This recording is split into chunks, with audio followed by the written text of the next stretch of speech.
अरे हांव प्रेसिडेंट आसतना खूब लोकांनी उलयले, ऑफिस बेरांनी उलयले, व्हॉट्सएपांनी घातले, everywhere people have spoken against, but that means I went and expelled everybody.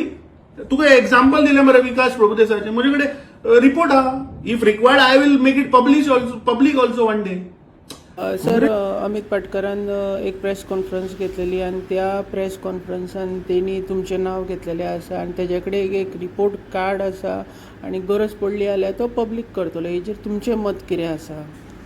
C, म्हजेर कसलो रिपोर्ट ताचे कडेन आतां म्हाका खबर ना, बट म्हजेर एक डिसिप्लिनरी एक्शन कमिटीन एक म्हाका नोटीस काडिल्ली की I am doing some anti party activities in पोरुरी. आता ही एंटी पार्टी एक्टिविटीज कसली ती तांकां एस्टॅब्लिश करपाक जालें ना, बट तातूंत आनी एक पॉयंट आशिल्लो की म्हाज्या एका वाडदिवसाक निलेश काब्राल जो बीजेपीचो आमदार आसा आनी मिनिस्टर आशिल्लो पीडब्ल्यूडीचो, तो म्हाज्या बर्थडेक आयिल्लो आनी ते it was a private function. आनी हांवें त्या डिसिप्लिनरी कमिटीक एक्सप्लेन करून सांगलें की हांव आनी निलेश काब्राल ही जी फॅमिलीज आहात, we are friends, family friends for last 30 years. तो जरी बीजेपीन आसा आतां, तरी आसतना म्हजे तेजे राजकीय संबंध कांय ना, बट म्हजे तेजे फॅमिली संबंध आसात आनी ते संबंध केन्ना तुटपाचे ना. हें जेन्ना आमी डिसिप्लिनरी कमिटी जो MK शेख सर आहात, chairman of disciplinary active committee, ताका आमी एक्सप्लेन केलें आनी हांवें केन्नाच काँग्रेस पक्षाच्या अगेन्स्ट आज पर्यंत पब्लिकली उलोवंक ना, प्रायवेटली उलोवंक ना. सो तो जो खंयची कमिटीचे रिपोर्ट आसा म्हणटा तो तांणी ताका जाय जाल्यार तांणी पब्लीक करचो. विकास प्रभुदेसाय आनी तेजें घराणें आदी पासून काँग्रेसीन आसात. हांव अमित पाटकरा सारको काल काँग्रेसीन येवंक ना.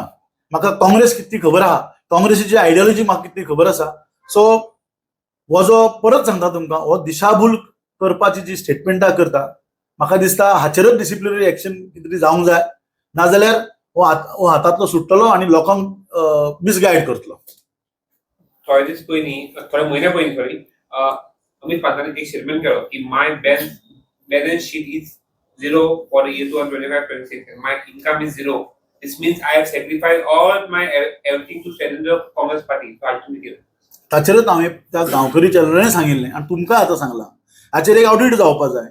आनी जर लेजिटिमेटली ताचे टॅक्स पे केल्ले पयशे जर अमित पाटकरान जर काँग्रेसीचेर खर्च केल्या, ते लोकांक दाखोवपाक जाय कशे खर्च केले ते. ह्या 4 वर्सांत तुमी बाबा पयशे कितले मोडले, ते पयशे कित्याक मोडले, लेजिटिमेटली काँग्रेसचें कितें काम जालां काय तुवें तुज्या विम्स एंड फॅन्सीसा प्रमाणे पयशे मोडल्या. जो पर्यंत अकाउंट्स आमकां मेळना तो पर्यंत ह्या स्टेटमेंटाक ऑथेंटिकेशन काय मेळूं शकना अशें म्हजें मत. थँक्यू. तुमकां दिसता की आतां काल अमित पाटकरान म्हणजे की Congress is not at serious म्हणून खंय तरी एलायन्स जावपाचें तुमकां खंय तरी दिसता? न्ही, एलायन्स हांवें टायम एंड टॉक्स खंय फुडें वचना अशें आमकां ना, अशें ताचेर हांव काय उलोवना कित्याक I am not in that committee. But म्हजें पर्सनल मत हांवें सदींच सांगलां की 2007, 2012, 17 आनी 22 ह्या 4 इलेक्शनाचो जो रिझल्ट तुमी पॅटर्न वायज जर पळयशात, कशी मतां डिस्ट्रीब्यूट जाली, डिवायड जाली, सेक्युलर वोट्स जावं किंवा जे लोक बीजेपीचे अगेन्स्ट आहात, कित्याक BJP vote share is 33%. It is the government is standing on 67% against voters. So in terms of vote share this government is in minority. आणि हें जर परत 27 जर जायत जाल्यार एरे मजा मागल्या. म्हणून हांव सांगता की let us be united we stand, united we will win 2027 election. Congress party is very serious about this 2027 elections.